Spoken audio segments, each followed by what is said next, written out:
Como todos los martes y todos los miércoles, nos acompaña el ingeniero Hugo Fernández Garza con su siempre interesante punto de vista. Ingeniero, muy buenos días. Muy buenos días, José Luis, amigos de Radio Fórmula Noticias.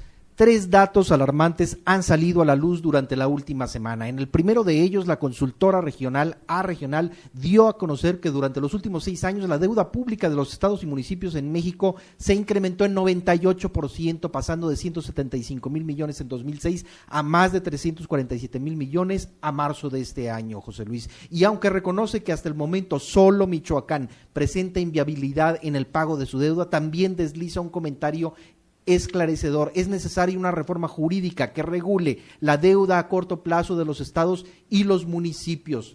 En otras palabras, los estados y municipios de todo el país probablemente estén escondiendo información financiera respecto a su deuda. Lo anterior es preocupante, amigos radioescuchas, por la sencilla razón de que la deuda de hoy, José Luis, son los impuestos que tendremos que pagar sin duda el día de mañana. Aunado a esto, empieza a deslizarse que el pronóstico del gobierno de crecimiento económico de 3.1% este año es demasiado optimista según Bank of America o Banorte ICSE, y la expectativa más cercana es de 2.5%, pero lo más alarmante son los datos del empleo. De acuerdo a la encuesta del INEGI del número total de ocupados en el país, descendió de 48.2 millones a 47.8 millones de personas durante el último trimestre de 2012 y el primer trimestre de este año. Pero si lo comparamos con un trimestre previo, José Luis, el tercero de 2012, la ocupación cae casi 1 millón de trabajadores. Para los jóvenes la situación es aún más lamentable, pues según datos de la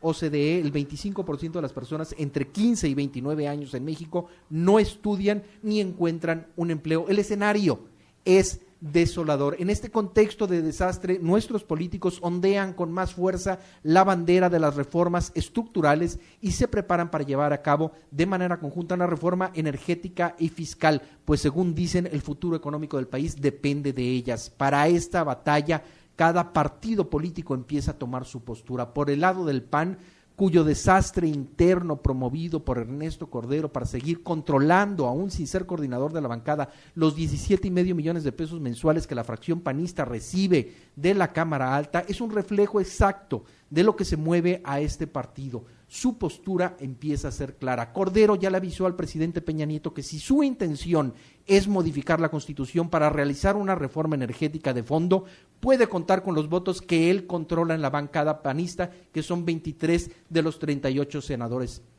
panistas. El fiel escudero de Calderón, Cordero, ha sido claro: si el presidente desea reformar la Constitución para permitir la inversión privada en Pemex, tendrá que tocar en su ventanilla. La izquierda, por su parte, vuelve a confrontarse entre quienes apoyan negociar la reforma energética desde el Pacto por México y aquellos, la mayoría, que ya han fijado su postura clara respecto a no permitir una reforma constitucional.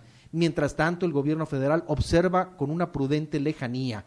El PRI ya modificó sus estatutos para permitir la reforma fiscal que quiere el presidente, la que incluye el IVA en alimentos y medicinas. Lo que resta es esperar quién será su aliado en la reforma energética, si panistas o perredistas. La reflexión del punto de vista de hoy es la siguiente: en un panorama económico tan desolador, endeudados, sin empleo ni crecimiento económico, es absurdo ver cómo la clase política insiste en el debate de modificar o no la Constitución para permitir la inversión privada en Pemex. El verdadero debate, José Luis, debería ser otro: ver cómo hay que hacer para que Pemex opere con autonomía presupuestal y de gestión, que no esté sujeta a los criterios de la Secretaría de Hacienda y deje de ser su caja chica. Si a eso sumamos mecanismos para acotar la corrupción y rescatar a la paraestatal de la rapiña, que es sometida por su sindicato, lograremos mucho más. El camino que se sigue en la reforma energética afectará directamente a la reforma fiscal y por ende a los impuestos que pagamos todos los ciudadanos. Vuelvo a pensar en la deuda de los estados y municipios, casi se duplicó.